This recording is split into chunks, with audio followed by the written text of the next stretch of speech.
I had a loaded gun pointed at Nikolai Volkov's head 3 times before I realized I couldn't kill him. But let me back up to the night this all started, the night he walked into my clinic bleeding and changed everything I thought I knew about monsters. It was 2 a.m. when my clinic door exploded inward. Not opened, exploded. 3 men in black suits dragged a fourth man between them, leaving a trail of blood across my waiting room floor like some kind of grotesque breadcrumb path. Except I wasn't supposed to use that word. A blood trail. That's better. A blood trail that led straight to my examination table. Fix him, the tallest one said. Not asked, commanded. I should have been terrified. Any sane person would have been. But here's the thing about working in a neighborhood where gunshot wounds are more common than insurance cards. You stop feeling fear and start feeling tired. The man on my table had taken a bullet to the shoulder. Clean entry wound, no exit. The metal was still inside him, and judging by the way his men positioned themselves at every door and window, whoever put it there was probably still hunting him. I need anesthesia for this, I said, reaching for my medication cabinet. His hand shot out and grabbed my wrist. Fast. Too fast for someone who should have been going into shock. No drugs. His voice was rough, accented. Russian, maybe. I stay awake. I looked at him then. Really looked. Dark hair, sharp features, and eyes that reminded me of frozen lakes, beautiful and deadly. He had a scar running down his neck that disappeared beneath his collar. That scar would matter later, but I didn't know it yet. This is going to hurt, I warned him. Everything hurts, doctor. Get started. And I did. I dug metal out of muscle while he watched me work, never flinching, never looking away. His men stood guard like statues, but he studied my face like I was the most interesting thing in the room. Not the bullet I was extracting, not the blood soaking through my gloves. Me. Why aren't you afraid of me? He asked halfway through the procedure. I paused, forceps gripping the bullet fragment. Should I be? Most people are. Most people don't have medical degrees and student loans that make death seem like a reasonable alternative. He laughed. Actually laughed. The sound was rusty, like he hadn't used it in years. That laugh should have been my first warning sign. I finished patching him up and watched him stand without even a grimace. He buttoned his blood-soaked shirt like we'd just finished a business meeting, not emergency surgery. You'll need follow-up care, I said. The wound needs monitoring for infection. The stitches need... How much do you make here? He cut me off, looking around my clinic with its peeling paint and flickering lights. Excuse me? Annual salary. How much? I told him. It was embarrassing, but I told him. He doubled it. Just like that. Doubled it and offered me a job as his personal physician. I don't even know your name, I said. Nikolai Volkov. He said it like I should recognize it, like it should mean something. It didn't. Not yet. I'll think about it, I lied, already planning to never see him again. He smiled, cold, knowing. No, you won't, but you'll see me again anyway. He was right. 2 days later, he came back. No bullet wound this time. He just walked in during my evening shift and sat in my waiting room reading a magazine about celebrity gossip, like he had all the time in the world. Knife wound, he said when I called him back. Nothing serious. It was serious. 8 inches across his ribs, probably from a switchblade. You need to go to a hospital, I told him. I need you. The way he said it made my hands shake, not with fear, with something worse, something that felt like recognition. I stitched him up. He came back the next week. And the week after that, each time with a different injury, each time refusing proper medical facilities, each time looking at me like I was solving some puzzle he couldn't figure out. On his 4th visit, I finally asked, "What do you do that gets you hurt this often?" I run the Eastern Seaboard. Run what? A marathon club? The underworld. Oh. That's when I understood what I'd gotten myself into. Nikolai Volkov wasn't just some guy who got into bar fights. He was the guy who owned the bars, the streets around them, and probably half the police force that pretended not to notice. I should have kicked him out. Should have called someone. Should have done anything except what I actually did. I took his job offer. Because here's what I haven't told you yet. Here's the secret I was carrying into every one of those clinic visits. My last name wasn't really Castellano anymore. I'd changed it 5 years ago after Nikolai Volkov destroyed my father's organization and everyone in it, including my father. I was supposed to hate him. I was supposed to get close to him, learn his weaknesses, and put a bullet in his brain while he slept. That was the plan. But plans change when you spend 6 months watching someone at their most vulnerable. When you see them at 3 a.m. with fever and infection, delirious and calling out names of people they've lost. When they trust you with their life over and over again because you're the only person who doesn't want something from them. The first time I held a gun to his head, he was asleep in his bed after I'd treated him for 3 cracked ribs. I stood there for 20 minutes, finger on the trigger, watching his chest rise and fall. He was having a nightmare, mumbling names, flinching like he was dodging blows. And I realized something that nearly broke me. Monsters don't have nightmares about their victims. I put the gun away. The second time was easier to walk away from. The third time, I didn't even take the gun out of my bag. By month 6, I wasn't pretending anymore. The way he looked at me when I walked into a room, like I was air and he'd been drowning. The way his voice changed when he said my name, dropping that cold edge he used with everyone else. The way he'd accidentally brush my hand while I worked, and then pull back like he'd touched fire. I was falling in love with the man who killed my father. And he was falling for the woman who came to kill him. If you've ever loved someone you knew you shouldn't, someone who represents everything you're supposed to hate, hit that like button.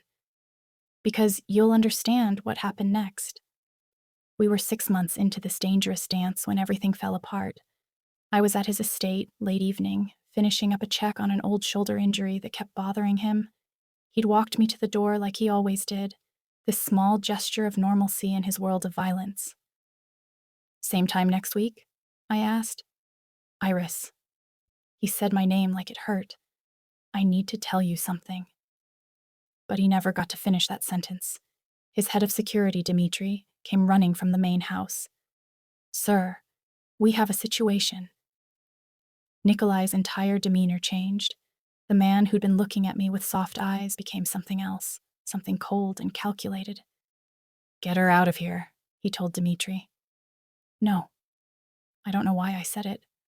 "What's wrong?" Nikolai looked at me, and I saw something in his expression I'd never seen before. Fear. "Someone disabled our security system. My men are down, and there's—" He stopped. "Dmitri, take her to the safe house. Now." But I never made it to any safe house, because when I walked to my car, someone was waiting in the back seat. Victor, Nikolai's underboss, the man I'd met a dozen times at the estate, always watching, always calculating. "Hello, Iris," he said. "Or should I call you by your real name, Iris Castellano, daughter of the man Nikolai murdered 5 years ago?" My blood turned to ice. "That's right," Victor smiled. "I know everything. And now we're going to have a conversation about loyalty, about what happens to little girls who betray their families, about what happens when you fall in love with your father's killer." He hit me before I could scream, and he kept hitting me until everything went black. I woke up on Nikolai's study floor, tasting copper and regret. Everything hurt. My ribs screamed with each breath. My face felt like it belonged to someone else, swollen and wrong. One eye wouldn't open all the way. I tried to push myself up, and my arm gave out, sending fresh pain shooting through my torso. That's when I heard it. Footsteps. Running. Then the door crashed open, and Nikolai stood there, gun drawn, ready for war. He froze when he saw me. I'll never forget the sound he made. It wasn't quite a word, more like something breaking inside him and trying to escape through his throat. "Who did this to you?" His voice cracked. Actually cracked. This man who negotiated with killers over breakfast, who'd taken bullets without blinking, who ran the entire eastern seaboard with calculated precision. His voice broke on those 5 words. I tried to laugh. Don't ask me why. Maybe because the absurdity of everything finally hit me. Maybe because I was delirious from pain. It came out wet and wrong, bubbling through blood. Nikolai dropped to his knees beside me so fast I heard the impact. His gun clattered across the floor, forgotten. His hands hovered over me, shaking, like he was afraid touching me would make me shatter into pieces. "Don't move! Don't! Dmitri!" he screamed over his shoulder. "Get the medic, now!" I'd never heard him yell like that. Desperate, raw, terrified. "Nick..." I tried to say his name, but choked on blood instead. "Shh, don't talk. You're going to be okay. You're going to..." His hands were still shaking. This man who'd stayed conscious while I dug bullets out of him was shaking because I was hurt. Dmitri appeared in the doorway with 3 other men. They all stopped dead when they saw their boss on his knees, cradling me like I was the only thing in the world that mattered. I caught Dmitri's expression. Shock. Pure shock. In 6 months, I'd seen Nikolai be cold, calculated, occasionally cruel, but never this, never vulnerable. "Sir," Dmitri said carefully, "we should move her to..." "I'm not leaving her." Nikolai's voice was steel again, but his hands were still gentle as he brushed hair from my face. "Bring everything here. Do it now, or I'll kill you myself." No one questioned him. The medic arrived, and Nikolai finally let me go, but he didn't move more than a foot away. He watched every movement, every procedure, his jaw clenched so tight I could see the muscle jumping. 3 broken ribs, the medic said quietly. "Fractured cheekbone. Possible concussion. She needs a hospital, boss." "No hospitals. Too exposed. You fix her here." "Sir, I don't have the equipment." "Then get it." Nikolai's eyes never left my face. "Whatever you need. Whatever it costs. She doesn't leave this house until she's healed." I drifted in and out while they worked. Every time I surfaced, Nikolai was there. Once, I opened my good eye to find him holding my hand, his thumb tracing circles on my palm like he was trying to memorize the feeling. "I'll kill them," he whispered. "Whoever did this, I'll make them beg for death." He meant it. I could hear the promise of violence in every word, but he didn't know yet. Didn't know who he'd have to kill. Didn't know what Victor discovered. Didn't know that the woman he was ready to go to war for had come into his life to end it. As the pain medication started pulling me under again, I knew I had to tell him. Had to say the words before Victor did. Had to confess everything. "Victor," I managed to whisper through split lips. "Victor knows." Nikolai leaned closer. "Knows what?" "Everything." The word barely made it out. "He knows everything." I watched his expression change. Confusion first. Then understanding. Then something that looked like the ground dropping out from under him. "What are you saying?" I grabbed his collar with what little strength I had left. My fingers left blood on his expensive shirt. "My name. My real name. He knows who I really am." "Iris Castellano isn't real?" His voice was so quiet. Too quiet. "It is real. It's my name. But my father..." I coughed, and pain exploded through my ribs. "My father was Marco Castellano, the man you killed 5 years ago." The silence in that room was deafening. Nikolai didn't move, didn't pull away. He just stared at me like he was watching his entire world catch fire. "You came here to kill me," he said. Not a question. A statement. "Yes." "How many times?" He knew. Somehow he knew. 3. "Why didn't you?" And there it was. The question that mattered. The one I'd been asking myself for months. "Because you had nightmares," I said. "Because you called out names of people you'd lost. Because you trusted me when you don't trust anyone. Because..." My voice broke. "Because I fell in love with the man behind the monster. And now my family will kill me for it. Victor will kill me for it. You should kill me for it." Nikolai stood up. For a horrible moment, I thought he was walking away. Instead, he walked to his desk and picked up his phone. His movements were mechanical, controlled, but I could see his hands were still shaking. "Dmitri," he said into the phone, "find Victor. Bring him to me alive. If he resists, break his legs but keep him breathing. I want him to understand exactly what he's done." He hung up and turned back to me. His eyes were wet. "You want to know who did this to you?" His voice was cold now. Dead. "Victor beat you because he found out your secret. He wanted to force my hand, wanted me to choose between you and the Empire. He thought I'd kill you to prove loyalty, or refuse and look weak. Either way, he wins." "So what are you going to do?" I asked. Nikolai walked back to me and dropped to his knees again. He took my bloody hand in both of his. "I'm going to show him what happens when someone touches what's mine," he said, "and then I'm going to make a choice that will either save us both or destroy everything I've built." "Nikolai, I love you, Iris. Or whatever your real name is. I've loved you since you told me death was preferable to student loans, since you weren't afraid of me, since you looked at me like I was human." He pressed his forehead to my hand. "So, Victor was right about one thing. I do have to choose." "Choose what?" He looked up at me, and I saw something in his eyes that terrified me more than any beating ever could. "Hope. Between the man I was and the man you make me want to be." They found Victor at his mistress's apartment, drunk and celebrating what he thought was his victory. He wasn't celebrating when they dragged him into Nikolai's study 12 hours later. I was still there, medicated enough to function, but not enough to stop feeling everything. Nikolai had refused to let me be moved to another room. He'd positioned himself between me and the door like a guard dog, sleeping in a chair beside the couch where they'd laid me out. When Dmitri brought Victor in, Nikolai didn't even stand up. "Neil," he said. Victor laughed. Actually laughed.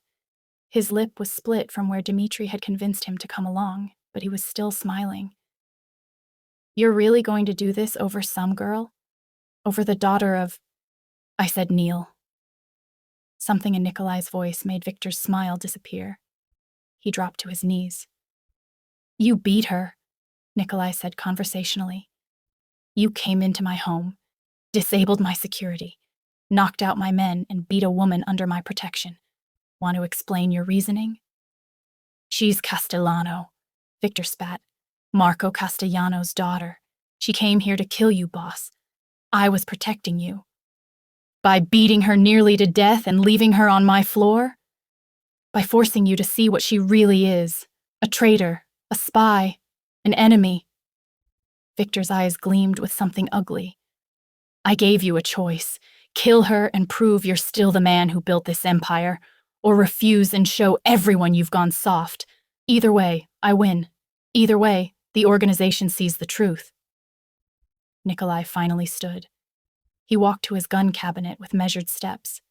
Every man in the room watched him open it, watched him load a single bullet into his pistol with hands that had stopped shaking. He walked back to Victor and pressed the gun to his underboss's forehead. "You're right about one thing," Nikolai said quietly. "I did have a choice to make." Victor smiled. "So you're finally going to—" Nikolai turned and pointed the gun at me instead. My heart stopped. Every person in that room stopped breathing. "Iris," Nikolai said, his eyes locked on mine. "I need you to trust me one more time." And I did. God help me, I did, because I saw something in his expression that Victor couldn't see from his position on the floor. A promise, a plan, a rage so cold it could freeze hell over. "I trust you," I whispered. Nikolai smiled. Then he spun and shot Victor in the kneecap. The sound was deafening. Victor's scream was worse. "That's for touching her," Nikolai said calmly over the screaming. "This is for thinking you could manipulate me." He shot the other kneecap. Victor collapsed, writhing. Nikolai handed the gun to Dmitri and addressed the room full of his men who'd just watched their boss choose a woman over his second in command. "Call everyone," Nikolai ordered. "Every enforcer, every lieutenant, every soldier. I want a full assembly in 1 hour, no exceptions." "Sir," one of the men said carefully, "that's over 200 people. What do we tell them?" "Tell them their boss has an announcement that will change everything." After they left, Nikolai came back to me.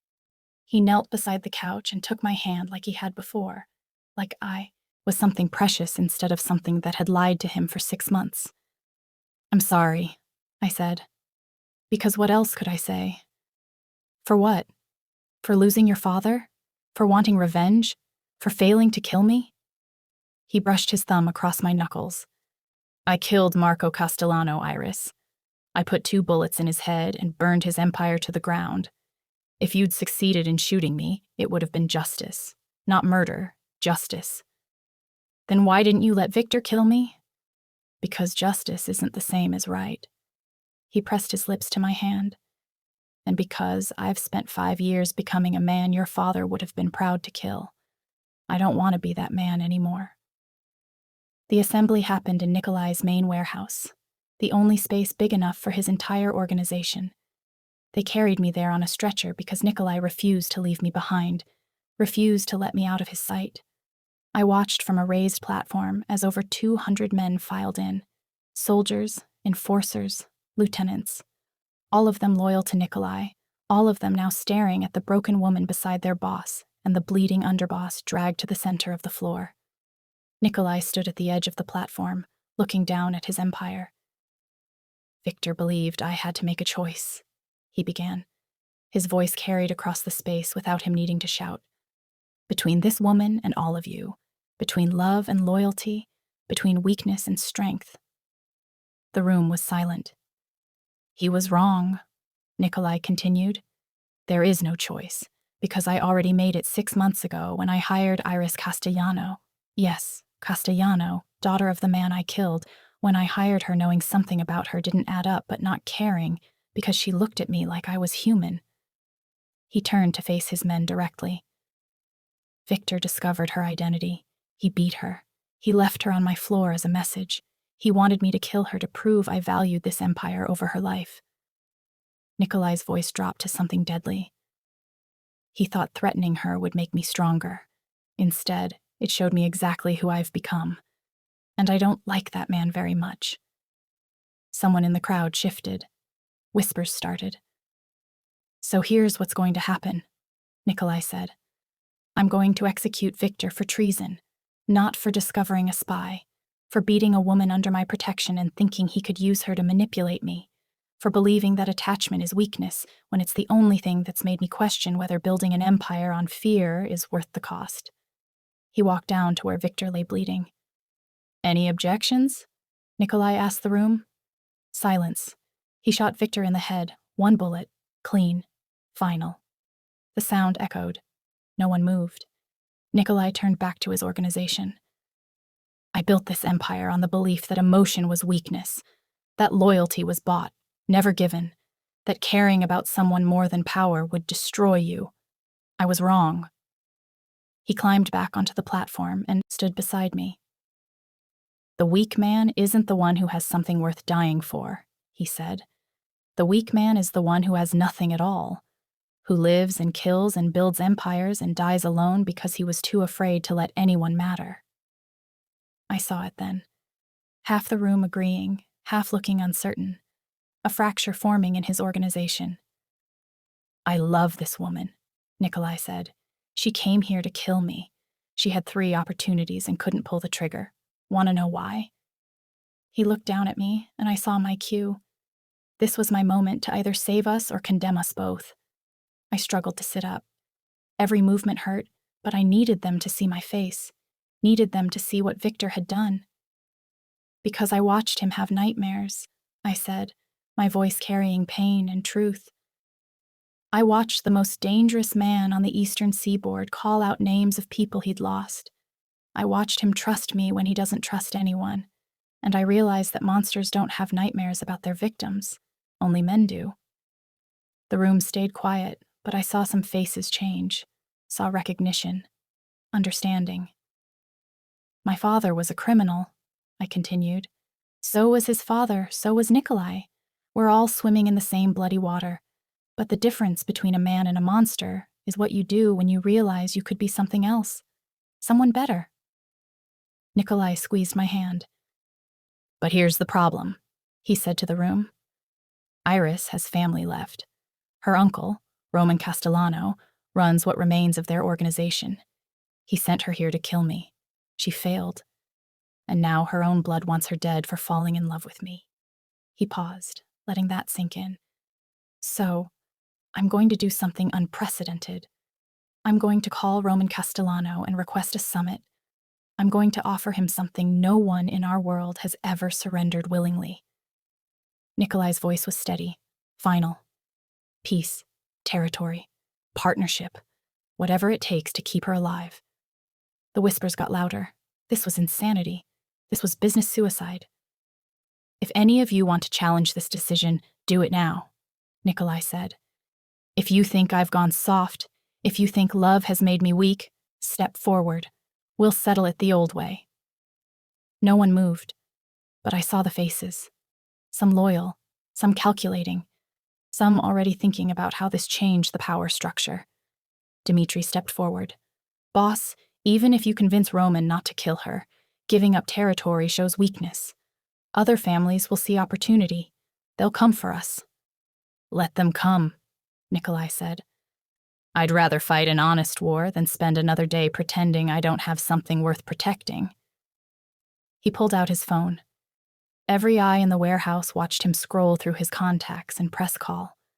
The phone rang once, twice. Then a voice answered, scratchy, older, cautious. Nikolai Volkov, the voice said, calling from your daughter's phone. This should be interesting. Roman Castellano, Nikolai replied. We need to talk. About how you murdered my brother? About how you destroyed my family?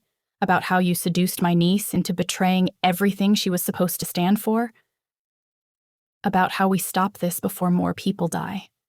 Roman laughed. It was a bitter sound. You want peace? After everything? I want your niece to live. Name your price. There was a long pause. Then, you have 48 hours before I come for both of you. If you want to negotiate, you do it face to face. And Nikolai, bring Iris. I want to see what you've done to her. I want to see if she's still my blood or if you've turned her into something else. The line went dead. Nikolai looked at me. Are you strong enough to travel in 2 days? I'll have to be. He nodded and addressed the room one final time. Dmitri is in charge while I'm gone. Anyone who wants to leave this organization before I return, you have my blessing. Anyone who stays, understand this. I'm not the same man who built this empire. I'm trying to become someone who can sleep at night without nightmares. If that makes me weak, then I'm weak. He helped me to my feet, supporting my weight as we walked through the silent crowd. At the door, I heard someone say, "He really loves her." And someone else replied, "That's what worries me." We had 48 hours to prepare for a meeting that would either end in peace or a bloodbath. But first, I had to tell Nikolai something I'd been holding back. The worst part. The thing that would hurt him more than any bullet ever could. Nick, I said as we got into his car, there's something else you need to know about the 3 times I almost killed you, about why I really couldn't pull the trigger. He looked at me, and I saw fear in his eyes. Real fear. The first time, I said, I had the gun to your head while you slept. You were having a nightmare about a girl. You kept saying, "I'm sorry, Elena, I'm sorry." That scar on your neck, the one that disappears under your collar, you got it trying to save her, didn't you? His hands tightened on the steering wheel. How do you... Because the second time I almost killed you, you had another nightmare. You called out for your sister. You begged your father not to hurt her. And I realized that the man everyone thinks is a monster is actually someone who's been trying to save people his whole life and failing. Tears ran down my cheeks, burning the cuts on my face. The third time, I couldn't even take the gun out of my bag. Because I'd read your file. I'd learned what your father did to you and Elena. I'd discovered that the reason you destroyed my father's organization was because he was trafficking girls just like your sister. And I realized you weren't my enemy. You were someone trying to stop the same evil that destroyed your family. Nikolai pulled the car over. His shoulders were shaking. She was 14, he whispered. Elena was 14 when my father sold her to pay a debt. I tried to stop him. He gave me this scar and told me to watch and learn how the business worked. I watched my sister die over 3 months, watched her break, and I swore I'd kill every man in this world who profited from that kind of suffering. He turned to look at me. Your father was one of them. I didn't just kill him for territory, Iris. I killed him because he was doing to other girls what my father did to Elena, and I'd do it again. I know, I said.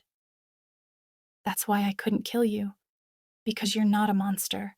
You're just someone who became monstrous trying to fight monsters. We sat there in silence, two broken people who'd found each other in the worst possible way. If we survive this meeting with Roman, Nikolai said finally, if we somehow make it out alive, will you stay? Even knowing everything I've done, everything I am? I'll stay, I said, but only if you promise me something. Anything. Promise me we'll try to be better than what made us. Promise me we'll find a way to use all this violence for something that actually helps people. Promise me your sister's death meant something. He took my hand and brought it to his lips. I promise. 48 hours until we faced my uncle and his entire organization. 48 hours to figure out how to survive this. And somehow, despite everything, I felt hope. The morning of the meeting, I could barely stand without help. Nikolai had his personal doctor check me over again. Not the medic who'd patched me up, but a real surgeon he'd convinced to make a house call with enough money to fund a hospital wing. 3 broken ribs, fractured cheekbone, grade 2 concussion, the doctor said, shaking his head. She shouldn't be traveling. She shouldn't even be conscious. She doesn't have a choice, I said from the bed where I'd spent the last 2 days healing. My uncle wants to see me. If I don't show up, he'll assume I'm already dead and start a war. The doctor looked at Nikolai. Is this really worth it? She is, Nikolai said simply. So yes. We left at dawn. Nikolai, me, and Dmitri in one car. 3 more cars full of armed men following at a distance, close enough to help if things went wrong, far enough that Roman wouldn't see it as an ambush. The meeting place was neutral territory, an abandoned warehouse on the docks that used to belong to my father. Roman's way of making a point. You want peace? Come crawl back to the place where your empire died. When we pulled up, Roman's men were already there, at least 30 of them, positioned around the building like they expected a war. Maybe they did. Dmitri got out first, did a visual sweep, then nodded. Nikolai came around to my side and helped me out of the car. Every movement sent pain shooting through my ribs, but I kept my face neutral. Roman needed to see me strong, not broken. The warehouse door opened, and my uncle stepped out. I hadn't seen Roman Castellano in 6 years, not since my father's funeral, which I'd attended, under a fake name because Nikolai's people were watching. He looked older now, harder, the kind of hard that comes from losing everything and having to rebuild from ash. Iris, he said, not warm, not cold, just acknowledgement. Uncle Roman. His eyes traveled over my bruised face, my careful movements, the way Nikolai kept one hand on my back to steady me. Victor did this? Roman asked. Victor's dead, Nikolai answered. I executed him in front of my entire organization. For beating her or for discovering her identity? For thinking he could use her against me. Roman's expression didn't change, but something shifted in his eyes. So, it's true. You really do love her. Yes. Even knowing she came to kill you? Especially knowing that. Nikolai's voice was steady. Because she couldn't pull the trigger. She chose me over revenge, over her family, over everything she was supposed to be, and I'm choosing her over my empire. Roman laughed. It was a harsh sound. Your empire. The one you built on my brother's grave. The one I built destroying men who trafficked girls, Nikolai corrected, including your brother. The temperature in the space dropped about 20 degrees. Roman's men shifted, hands moving toward weapons. Dmitri and our people responded in kind. Careful, Roman said softly. You're talking about my family. I'm talking about the truth. Nikolai didn't back down. Marco Castellano ran one of the largest trafficking operations on the eastern seaboard. Girls as young as 12. I have documentation. I have testimonies from survivors. I have everything I needed to justify what I did. That's not... Roman started, but I cut him off. It's true. My voice came out quiet but firm. I've seen Nikolai's files. I've read the testimonies. Dad was involved in something horrible, Uncle Roman. Something that got a 14-year-old girl killed. Nikolai's sister. Roman's face went pale. Elena Volkov. I heard rumors about what happened to her, but nothing, Nikolai said. Your brother profited from her death and the deaths of dozens of other girls. So when you stand here demanding justice for him, remember who he really was. Remember what he did. The silence was suffocating. Finally, Roman spoke. If that's true, and I'm not saying I believe you, but if it's true, then why are we here? You killed a guilty man. You got your revenge. Why call this meeting? Because Iris is innocent, Nikolai said. She was a child when her father died. She grew up with a lie about who he was and what happened to him. She came after me seeking justice for a man who didn't deserve it. And now she's caught between two worlds, mine and yours, with both sides wanting her dead. So you want what? My blessing? My permission to keep her? I want peace. Nikolai stepped forward, leaving me leaning against the car. He faced Roman alone, unarmed, vulnerable. I'm willing to give up territory, share power, create a genuine partnership between our organizations, whatever it takes to keep her safe. And if I say no, if I say the price for my brother's death is her death? Nikolai smiled. It was a sad, resigned smile. Then you'll have to go through me, and I promise you, Roman, before you get to her, I will burn everything. Your organization, mine, this entire city. I will salt the earth so thoroughly that nothing ever grows here again. I'd never heard him sound so certain, so final. Roman studied him for a long moment. Then he looked at me. Is this what you want, Iris? This life? This man? I don't know what I want, I admitted. I spent 6 years planning to kill him, 6 months falling in love with him, 2 days learning that everything I believed about my father was a lie. I'm so lost I can barely see straight. Then why are you here? Because he's trying to be better. Because he executed his own underboss to protect me. Because he's offering you half his empire for peace. Because... My voice broke. Because I've never seen someone fight so hard to be something other than what this life made them. Roman's expression softened slightly. You sound like your mother. That shocked me. What? Your mother. She always believed people could change, could be redeemed. He sighed. She'd be proud of you, and horrified by your father. She never knew about the trafficking. I made sure of it. But I knew, and I did nothing. So when you're deciding who the monster is in this story, remember I'm just as guilty as Marco was. He turned to Nikolai. You want peace? Prove it. Prove you're willing to give up more than just territory. Name it, Nikolai said. Step back from day-to-day operations. Create a council, half your people, half mine, to run the merged organization. You and Iris disappear. Build a life somewhere else. Show me this isn't about keeping power while pretending to care about her. The demand was outrageous. Nikolai had built his empire from nothing. Asking him to walk away from it was asking him to surrender his identity. But he didn't hesitate. Done.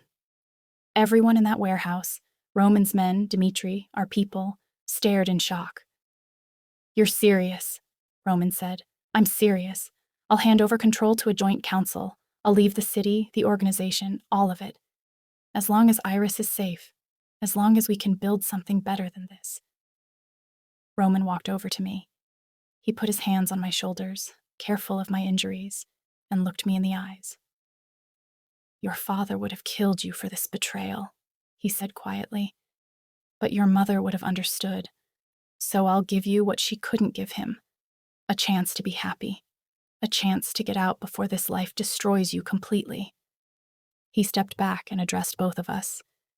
You have 1 month to transition power, 1 month to set up this council and make sure the merger doesn't explode into civil war. After that, you leave. You don't come back. You don't interfere. You live like normal people and you let us handle the consequences of your choices. Agreed, Nikolai said.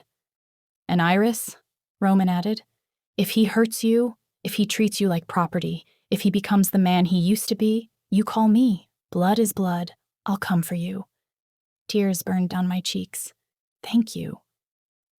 The meeting ended with handshakes instead of gunfire, with promises instead of threats, with hope instead of death. As we drove away, Nikolai took my hand.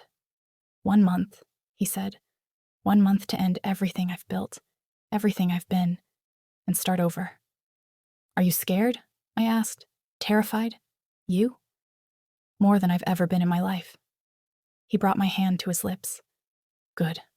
That means we're doing something right. The next month was controlled chaos. Setting up the council meant choosing people from both organizations who wouldn't immediately try to kill each other.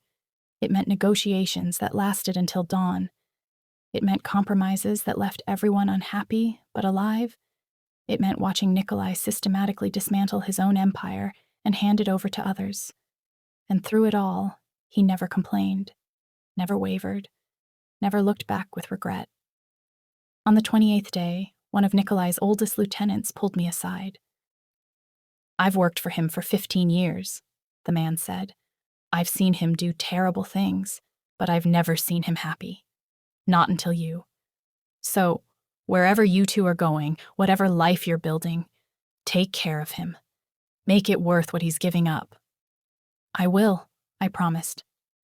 The final day came too fast and not fast enough. Nikolai had one last meeting with the council. He handed over control officially, signed documents that transferred territories and operations, and gave a speech about building something sustainable instead of something ruled by fear. When he walked out of that final meeting, he looked lighter, younger, like he'd shed a weight he'd been carrying for decades. Ready?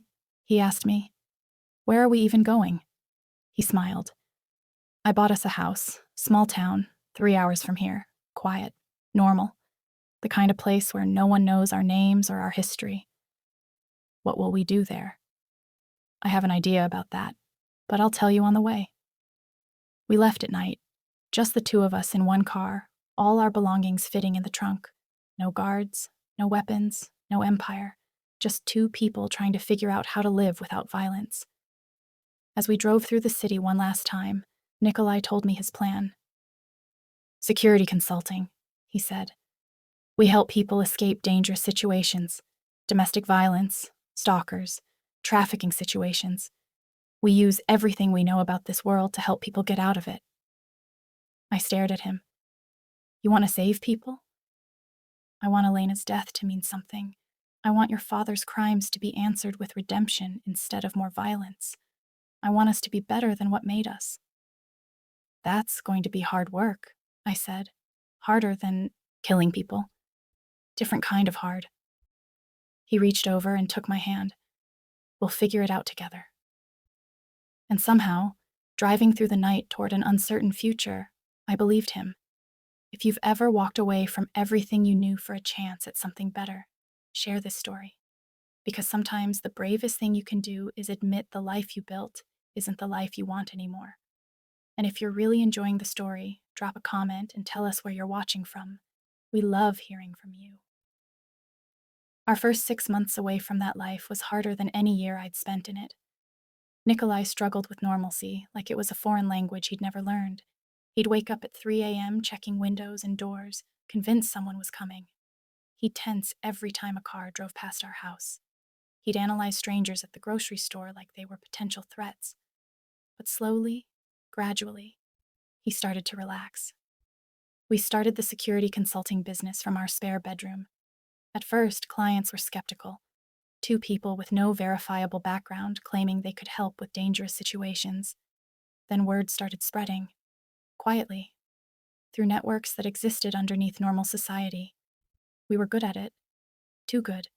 Because we understood how dangerous men think, how they operate, how they can be stopped. Over the next 6 months, we built something unique. A consulting business that helped people through legal channels 90% of the time. And that other 10%? We had resources, connections, the ability to operate in spaces where the law couldn't or wouldn't reach. We saved 17 people that year. 17 lives that would have been destroyed if we'd just stayed in our quiet house and pretended we were normal. But the work took its toll. Nikolai started having nightmares again. Not about his past, but about the people we couldn't save. The cases we took too long on. The girls we found too late. And I started questioning whether we'd really escaped our old life or just found a different way to live in it. The call came on a Tuesday, almost exactly 1 year after we'd left. Dimitri's voice on the other end. We have a problem.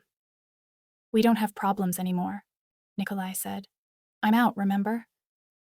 The council is fracturing. Roman's people and your people are at each other's throats.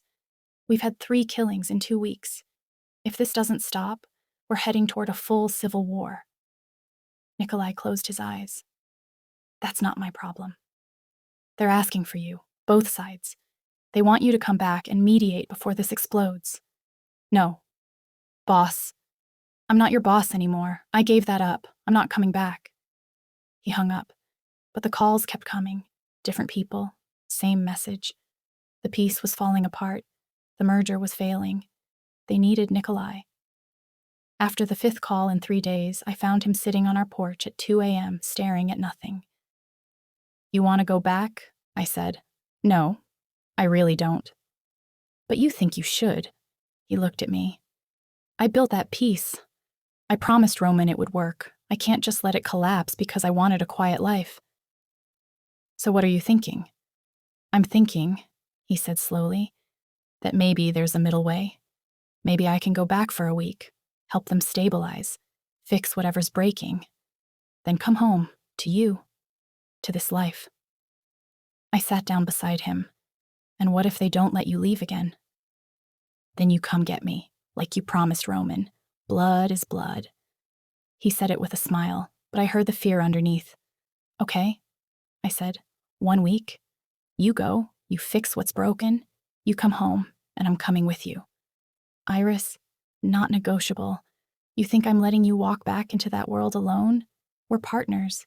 We do this together or not at all. He kissed me then, soft and desperate and grateful. 1 week, he promised. We went back on a Saturday. The city looked the same but felt different, like we'd been gone years instead of months, like we'd become ghosts visiting our own past. But something was wrong. I could feel it the moment we crossed the city limits. Dimitri met us at a safe house instead of the council headquarters. His face was gray, aged 10 years in the 6 months since we'd left. You shouldn't have come, he said. You called us, Nikolai replied. You said the peace was falling apart. It's worse than that, Dimitri's voice cracked. Roman is dead. The words hit me like a physical blow. My uncle, the man who'd given us his blessing, who'd believed we could be better. When? I managed to ask. 3 days ago, ambush outside his home. They used his own security codes. Someone inside betrayed him. Dimitri looked at Nikolai. His last words were, your name, boss. He said, tell Volkov he was right. I should have stayed. Nikolai's jaw clenched. Who did it? That's the problem. Both sides are blaming each other. Your old people think Roman's lieutenants ordered it to seize full control. Roman's people think your faction did it to reclaim power. The truth? Dimitri spread his hands helplessly. I think it was someone who wanted exactly this. Total chaos, civil war, the end of everything you both built. The council, Nikolai started. There is no council anymore. It fractured the day Roman died. Now there are 2 armies preparing for war, and the city's about to become a bloodbath. I felt sick. We'd walked away thinking we'd created something sustainable. Instead, we'd built a house of cards that collapsed the moment we stopped holding it up. Schedule an emergency meeting, Nikolai said. Both sides, tomorrow night. Same warehouse where we made peace with Roman. They won't come, not both sides. They will, because if they don't, I'll pick a side and crush the other. Tell them that. Tell them Nikolai Volkov is back, and he's done playing nice. The old coldness crept back into his voice, the voice of a man who'd ruled through fear for 20 years. After Dmitri left, I found Nikolai standing at the window, staring at the city lights. "We can't do this," I said. "We can't go back to that life." "I know." "Then why did you just threaten?" "Because it's the only language they understand. Peace, negotiation, partnership. We tried all of that, and look where it got us. Roman is dead, the city's burning. Maybe I was wrong to think people like us could ever really change." "Don't say that." He turned to face me, and I saw something in his eyes that terrified me. Resignation, like he'd already decided how this ended. "I built that empire on fear, Iris. Then I tried to deconstruct it with hope. Fear lasted 20 years. Hope lasted 6 months. Maybe that's the lesson. Maybe some structures can only be held together by the foundation they were built on." "So what are you saying? You're going back? Permanently?" "I'm saying I don't know how to fix this without becoming what I was. And if I become that again..." He touched my face gently. "I don't know if I can come back from it this time." The meeting happened in that same warehouse, the one where Nikolai had executed Victor, where we'd negotiated peace with Roman, where everything had started, and now, apparently, where everything would end. But this time, the warehouse was divided. Roman's faction on one side, 30 men, armed, angry, led by Anton Petrov, Roman's oldest lieutenant, a man who'd never trusted the merger, never believed in peace. Nikolai's old faction on the other side, 40 men who'd watched their boss walk away and spent 6 months wondering if he'd abandoned them, led by Mikhail Kozlov, who'd been Nikolai's enforcer before the council was formed, and in the middle, Dmitri, alone, the last person still trying to hold the center. Nikolai and I walked down that center aisle, every eye in the building tracking our movement. I could feel the hatred radiating from both sides, could see fingers resting on weapons, could taste the violence waiting to explode. "You shouldn't be here," Anton said to me. "This is family business, little girl. Your family is dead."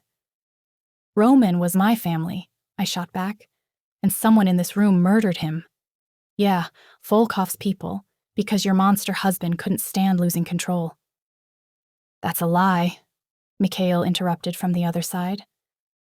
"Roman was killed by one of your people trying to frame us, trying to force a war so you could seize power." "Enough."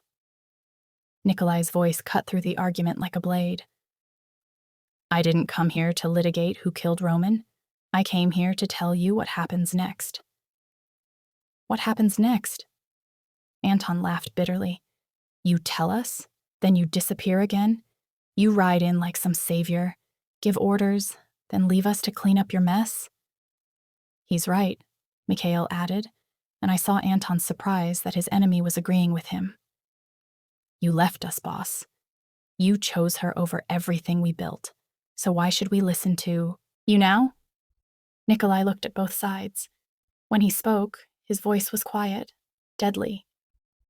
"Because I'm the only one who can stop this war. Because I know every weakness, every leverage point, every secret that both sides are hiding. Because I can crush either faction before breakfast and rebuild from the ashes." He paused. "But I don't want to. I walked away because I was tired of violence, tired of ruling through fear. I wanted to believe we could be better." "And look how that worked out," Anton spat. "Roman believed in you, believed in peace. Now he's dead, and you're standing here making threats like the old days. So which is it, Volkov? Are you the changed man or the monster? Because you can't be both." The warehouse went silent. That's when I realized what was really happening here. This wasn't about the merger failing. This wasn't even about Roman's death, not really. This was about faith, about whether redemption was possible, about whether men like Nikolai, like all of them, could ever be anything other than what violence had made them. and they were waiting for Nikolai to answer that question, to show them which version of himself was real. I watched him standing there, caught between two versions of himself. The man who'd built an empire on fear, and the man who'd walked away from it for love. The monster and the human. The past and the future. He opened his mouth to speak, and I knew what he was about to say, could see it in his eyes. He was going to choose violence, was going to become the old Nikolai because it was the only way he knew to fix this, was going to sacrifice everything we'd built together because he thought it was the only way to save these people. So I did something crazy. I stepped in front of him. "You want to know what happens next?" I said to the room. "I'll tell you. You're going to shut up and listen, because I'm done watching you all act like children fighting over a dead man's throne." "Iris," Nikolai started, but I cut him off. "No. They want leadership. They're going to get it. But not from you." I turned to face both sides. "My name is Iris Castellano, daughter of Marco Castellano, niece of Roman Castellano, and I'm taking control of this organization." The warehouse exploded into shouting, but I didn't back down. "You think I'm not qualified?" I raised my voice over the chaos. "I've spent 6 months working alongside Nikolai, learning how this world operates. Before that, I spent 6 months embedded in his organization as a spy, studying every operation, every weakness, every strength. I know more about both factions than most of you know about your own people." "You're a doctor," Anton said dismissively. "What do you know about running?" "I know Roman died because someone exploited a weakness in his security protocol. I know Mikhail has been skimming money from the Northern Territories for 8 months. I know Anton has been meeting with the Bratva about a potential partnership that would betray both factions." I stared him down. Should I continue? Because I have files on everyone in this room. The silence was different now, wary, calculating. "Roman trusted me," I continued. "He gave Nikolai and me his blessing because he believed we could be better than our fathers, better than the men who built empires on trafficking and violence and fear. And you know what?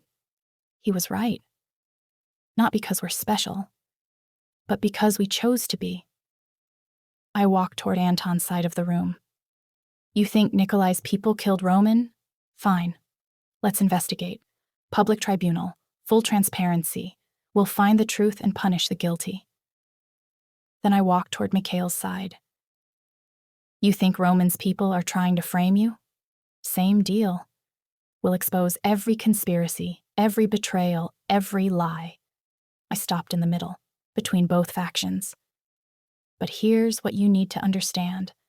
Roman died because someone wanted this war, someone who profits from chaos, someone who knew that without strong leadership, you'd all tear each other apart. And if you go to war now, they win. Everything Roman and Nikolai tried to build, all of it dies." "So, what are you proposing?" Dmitri asked carefully. 3-month provisional leadership, me as acting head, with Dmitri as my second. Joint oversight committee, 3 from each faction, plus 3 neutral parties from outside the organization.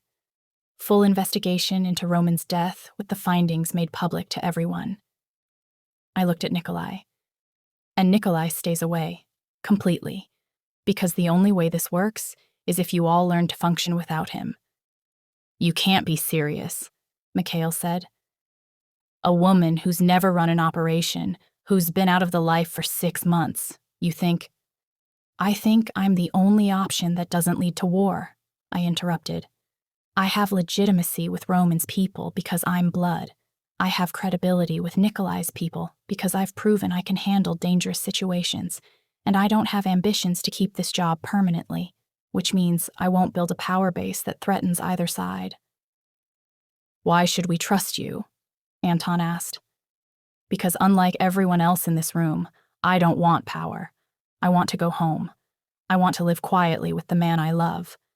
But I can't do that if the city burns. If Roman's death means nothing. If everything we tried to build collapses into violence." I turned to face Nikolai. He was staring at me like he'd never seen me before. "This is my choice," I said to him. "Not yours, mine. You walked away from your empire for me. Now I'm walking into it for you, for us, to prove that what we did mattered, that people can change, that Roman didn't die for nothing. Iris, his voice was rough. If you do this, if you take control, you'll have a target on your back from every enemy we've ever made. I know. They'll try to kill you, to use you, to corrupt you into becoming exactly what we tried to leave behind. I know. This could destroy you, destroy us. Or, I said softly, it could prove that we were right, that there's a different way, that the daughter of Marco Castellano and the man who killed him can create something better than revenge. He closed his eyes. When he opened them, they were wet. 3 months, he said. Not a day longer. And if anything happens to you, if anyone even threatens you, you'll burn the world down. I know, you've mentioned it. I managed a smile. But that's not going to happen, because I'm not doing this alone. I turned back to the room. So here's the deal. You give me 3 months. You follow my leadership. You cooperate with the investigation. And if I fail, if this falls apart, or if Roman's killer isn't found, then you can have your war. Nikolai won't stop you. Neither will I. And if you succeed, Dmitri asked, then you'll have proof that this life doesn't have to be passed down from father to son like a disease. That empires don't have to be built on violence. That people like us, people born into this world, can choose differently. I looked around the warehouse at all these dangerous men who'd spent their lives hurting people. My father was a monster, I said. Nikolai was a monster. Maybe you all are too, but monsters can learn to be men, and men can learn to be better. Roman believed that, died believing it. The question is, do you? The silence stretched out forever. Then Dmitri stepped forward. He knelt. Actually knelt in front of me. I'll follow you, he said, for 3 months, for Roman's memory, to see if this crazy plan works. One by one, others followed. First from the neutral middle, then from Nikolai's old faction. Finally, grudgingly, from Roman's people. Not everyone. Maybe 60% of the room, but it was enough. Anton was the last to move. He walked up to me, studied my face, then held out his hand. 3 months, he said, but I'm holding you to every promise. If you fail, if you betray us, if you turn into another tyrant, I'll kill you myself. Fair enough, I said, and shook his hand. As the meeting broke up and people started filing out, Nikolai pulled me aside. That was the bravest and stupidest thing I've ever seen, he said. Learned from the best. I'm serious, Iris. You just painted a target on yourself that... I kissed him. Hard. Desperate. Grateful. I know what I did, I said when we broke apart, and I know what it costs, but I'm not the scared doctor who couldn't pull the trigger anymore. I'm not the broken girl who let Victor beat her. I'm someone who learned from the most dangerous man on the eastern seaboard how to survive in this world. And now, I'm going to use everything you taught me to make sure your redemption wasn't for nothing. He pressed his forehead to mine. 3 months. 3 months, I agreed. Then we go home, together, and we never come back. Promise me something, he said. Anything. Promise me that if this starts to change you, if you start becoming what this life makes people, you'll walk away, even if it means leaving the investigation unfinished, even if it means the peace fails. Your humanity is worth more than any empire. I promise. But only if you promise the same thing. You're staying away, but I know you.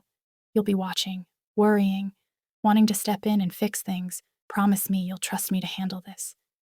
He hesitated. Then, I promise. We were lying to each other. We both knew it. But we needed the lie. Needed to believe this could work without destroying us. As we left the warehouse, I looked back one last time at the building where so much of our story had happened. Where Victor died. Where we'd made peace with Roman. Where I'd just claimed power I never wanted. Hey, Nikolai said, pulling my attention back to him. Whatever happens in the next 3 months, however this ends, I want you to know something. What? I've never been prouder of anyone in my entire life than I was of you in there. You took a room full of killers and made them believe in something better. That's not power. That's magic. I squeezed his hand. Then let's hope the magic lasts. If you've ever had to go back to a life you'd left behind to prove the leaving mattered, hit that like button. If you've ever discovered that the hardest thing isn't walking away from power, it's making sure your sacrifice meant something, share this story. And if you believe that people can change, that love is stronger than empire, and that sometimes the bravest thing you can do is trust someone else to finish what you started, drop a comment and tell us where you're watching from. Because this is the truth about redemption. It's not a one-time choice. It's something you have to keep choosing, keep proving, keep earning.